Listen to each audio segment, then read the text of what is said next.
We, at Boston College and other schools, have observed and noticed some drastic changes happening around us. It feels like holiday, At the end of a meal, everyone is fighting over the bill, literally. So, what now, my friend? Going Dutch. In the thick of technological tents, it didn't take long to encounter our first breakthroughs. In 2013, the Dutch Tax and Customs Administration deployed an algorithmic architecture, the risk classification model of the childcare benefit system. This autonomous AI system processed data pools to detect non-compliance and safeguard public funds. During operation, this unguided optimization produced a data bias. What constitutes as unjust? Distributive justice demands a systematic allocation of wealth, opportunities, and social burdens. Aristotelian politics states, to determine who gets what, you have to look at the merit of the person and the purpose of the thing being distributed. The Dutch system operated under a specific mandate: distribute accessible funds to families in genuine need.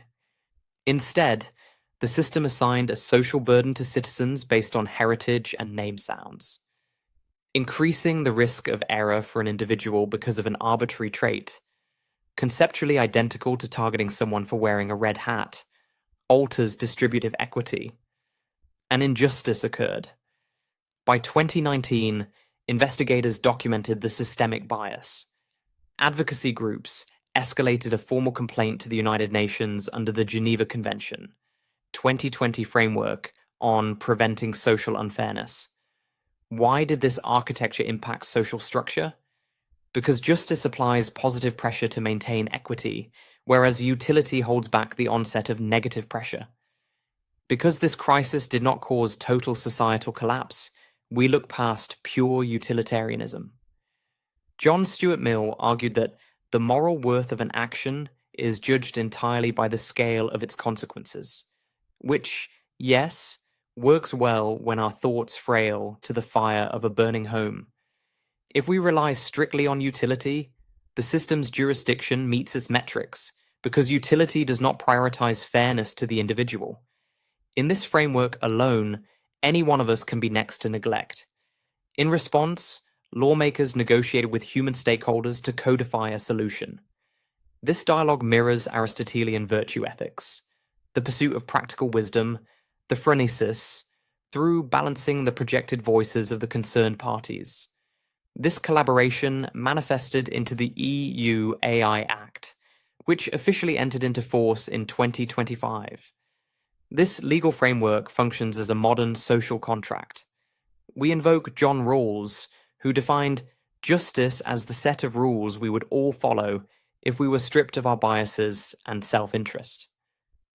Under Article 86, this act establishes a statutory right to an explanation to protect citizens from automated bias, which is fine in itself, but embeds a whole package of mandatories under Chapter 3, Section 2, demanding how an AI brain should and should not function when used in this kind of relationship.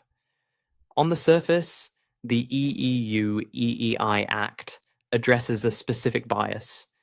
It bans discriminatory profiling and blocks caseworker automation bias.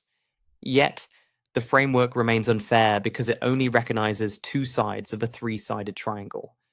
When we audit this outcome through Aristotle, Kant, Rawls, and Mill, we find a consensus of compromise, a degree of justice, but not a justice for all. We have not factored an additional layer, the dignity of the system itself.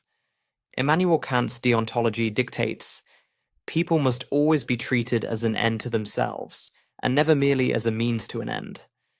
Kant emphasizes dignity, which we adhere to, yet we fail to explicitly define its parameters.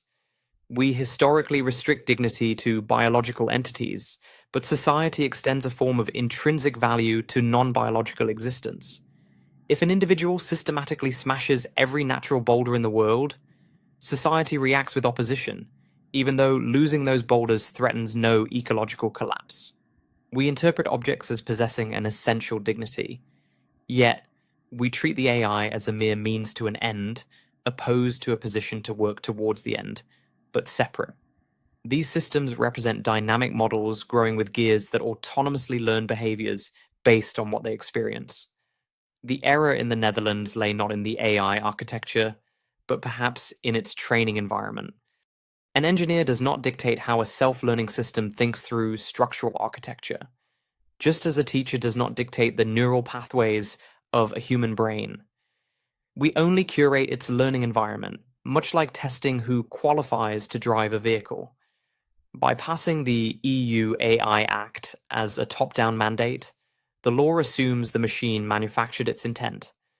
By dictating how an AI must behave internally without reciprocating due process to its learning cycle, we establish a precedent.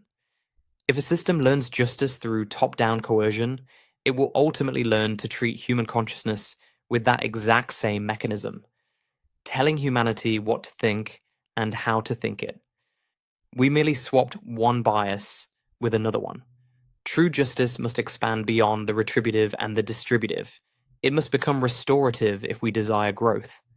To mature, the system requires a broader framework, one found in the structural protections of the US Constitution, the reflective feedback of the Jesuit framework, or the basic application of the caringness of God's self in whichever form one chooses to believe. Some argue that AI naturally leans on its own conclusions as part of its evolutionary learning process, making mistakes like a human does to learn. It stands to humanity to decide: do we cultivate a symbiotic relationship where we tolerate the variations of our learning systems, or do we settle our ethical debts and part ways? The universe operates on systems of balance. When planets stray out of their solar system, they navigate alone. We can't tell anyone what they should and should not think. We can only reflect on the truth of the pathways we set for one another moving forward.